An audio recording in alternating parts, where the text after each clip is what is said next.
Sasa kichwa cha ujumbe huu ambao naendelea nao leo ni jinsi ya kuhubiri mwaka 2026 na miaka mingine yote ijayo. Jinsi ya kuhubiri wakati mwaka umeanza. Nisomee Mathayo 10 mstari wa 5.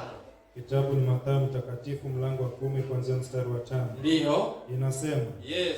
Hao thenashara Yesu aliwatuma. Hao thenashara Yesu aliwatuma. Akawaagiza. Akisema, katika njia ya mataifa msiende. Katika njia ya mataifa msiende. Wala katika mji wowote wa Wasamaria msiingie. Wala katika mji wowote wa Wasamaria msiingie. Mstari wa 6. Mstari wa 6. Afadhali shikeni njia kuwaendea kondoo waliopotea wa nyumba ya Israeli. Mstari wa 7. Na katika kuenenda kwenu. Tosha tu. Haleluya, tosha tu. Twende sote juu nyumba ya Baba. Nyumba ya Baba, nyumba ya Baba. Twende sote juu nyumba ya Baba. Wenye furaha, furaha, furaha. Twende sote juu nyumba ya Baba. Nyumba ya Baba, nyumba ya Baba. Twende sote juu nyumba ya Baba. Wenye furaha, furaha, furaha. Haleluya, tunaenda sote juu nyumba ya Baba. Haleluya. Haleluya. Maandiko imesema, Yesu anaongea ya kwamba kwa mataifa msiende, na nyumba ya Wasamaria pia msiende, bali enendeni kwa kondoo wa nyumba ya Israeli waliopotea. Yesu anamaanisha nini? Anamaanisha kuna watu wengine wasipelekewe Injili, kuna watu wengine tuwatenge, kuna watu wengine tuwafanye vipi? Maana anasema katika njia ya mataifa msiende, katika mji wa Wasamaria pia msiende, lakini enendeni kwa nyumba ya wana wa Israeli waliopotea. Haleluya. Hawa waliopotea ni wapi? Na mataifa ni wapi? Na Wasamaria ni wapi? Haleluya. Wasamaria walimkataa Yesu toka zamani, na si Yesu tu. Wasamaria ni kikundi ambacho kilikuwepo ndani ya Israeli, ambayo kilikuwa kimemkataa Mungu toka mwanzo. Hata wakati wa Musa walikataa kwamba hakuna Mungu, na hata Yesu alipokuja hawakumkubali Yesu, na wakajiunga na Mafarisayo na waandishi kumpinga Yesu kwa kila njia. Hata tukiangalia katika Yohana mtakatifu 4, ukianza mstari wa kwanza ukishuka mpaka 10, kuna yule mama pale kisimani ambaye ni Msamaria, anatuthibitishia wakati Yesu amemuomba maji. Yesu akamwambia, nisaidie na maji ninywe. Yule mama jibu lake liko wazi kabisa ya kwamba sisi Wasamaria hatuchangamani na Wayahudi, mbona unaniomba maji? Ni kumaanisha Wasamaria hawakuamini Mungu na Wasamaria hawakumwamini Yesu. Ni kikundi cha watu walikataa toka mwanzo. Haleluya. Kwa hivyo yule mama akawa anashangaa, mbona huyu Myahudi ananiomba mimi maji? Sisi Wasamaria hatuna uhusiano wowote na hawa. Unaona, inaleta picha kwamba hawakuwa wamemkubali Mungu toka mwanzo. Na hata leo hii kuna Wasamaria, hao ndio wanaitwa Illuminati, devil worshiper, watu wanaoenda katika mila zao na tamaduni zao. Walikataa Mungu toka kitambo.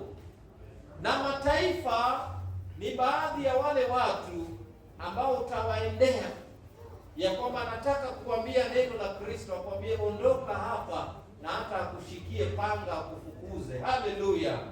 Hapo usikae, ondoka. Na Yesu alijua katika hiyo miji iliyo na watu ambao hawampendi, akawaambia msiende huko. Haleluya.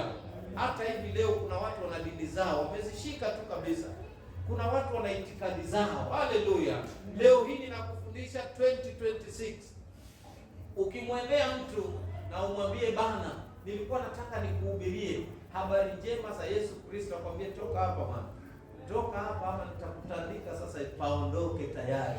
Huyo si yeye. Si sawa? Huyo ndio Yesu anawazungumzia. Na utaenda kwa mwingine ambaye ameshikilia dini zake, akwambia Yesu ni nani?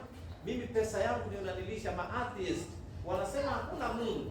Hao ndio grupu ya hiyo.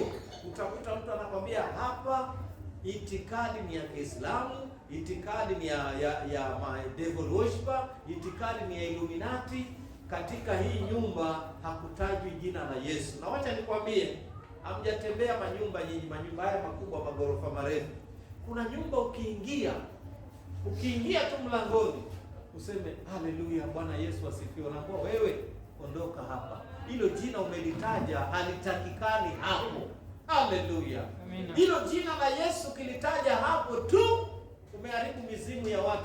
Wanakuita na kwambia wewe, haya nenda, kwa sababu umetaja jina ambalo wao hawalipendi. Kwa hivyo sehemu kama hizo usiende. Haleluya, hao ni Wasamaria, hao ni mataifa, lakini tuwaendee kondoo wa Israeli waliopotea. Kondoo wa Israeli aliyepotea ni yupi? Kondoo wa Israeli aliyepotea ni yule mtu utamwendea, umwambie Bwana, habari yako mzuri, ningependa tuzungumze habari za Yesu. Anakwambia keti mtumishi, hakuna shida. Niambie, huyu Yesu anakupenda. Anasikiza mpaka mwisho, anakwambia mtumishi, umeongea. Mke wangu, tengezea mtumishi chai hapa. Yaani huyo ni amepotea, anahitaji tu kuelekezwa mtumishi, unachotengezewa chai ya maziwa nzito na mwaga kifuani, kwa sababu ni ndugu yako aliyepotea tu. Haleluya. Alafu namhubiria, unamwambia sasa ingefaa uokoke, umpate Kristo, uwe salama. Anakwambia kwani kuna gharama gani kuokoka? Anakwambia hakuna, piga tu magoti nikuombee na umeshaokoka na utatembea vizuri. Anasema haya basi, niko tayari. Huyo ni kondoo aliyepotea na amesikia sauti ya Bwana wake ndani yako. Haleluya, amina. Na ukishamwombea sala ya toba, anakwambia hata kesho pitia, nitakuwa nimetoka kazini jioni, uje tuongee neno la Kristo. Huyo ni kondoo aliyepotea. Si sawa? Huyo ni nani? Kondoo aliyepotea. Anahitaji tu kuelekezwa na mambo inakuwa sawa. Haleluya. Nisomee tena Mathayo 15. Mathayo 15:26. Mathayo 15:26. Yesu alikuwa na specify mambo. Kuna watu hawakuandikiwa uzima, wapendwa. 2026 na kufundisha, kuna watu utang'anana nao, utaenda umhubirie, kesho ukija anakwambia mimi hata sikusikia jana. Kuna watu utapoteza inaji yako.